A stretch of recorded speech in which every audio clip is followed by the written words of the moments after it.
Repair or replace. Signs it may be time to replace your air conditioner. Are you constantly facing issues with your AC?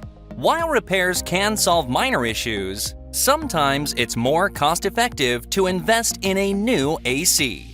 Here are some signs that it may be time to replace your AC.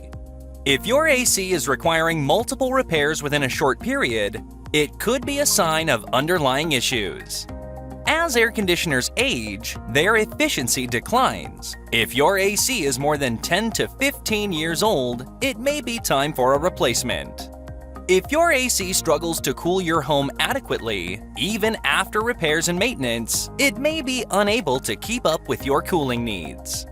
If you're experiencing issues with your AC in Atlantic Beach, Florida, it's essential to consult with a professional HVAC company like Charlie's Tropic Heating and Air Conditioning. Give us a call today at 904-867-8480.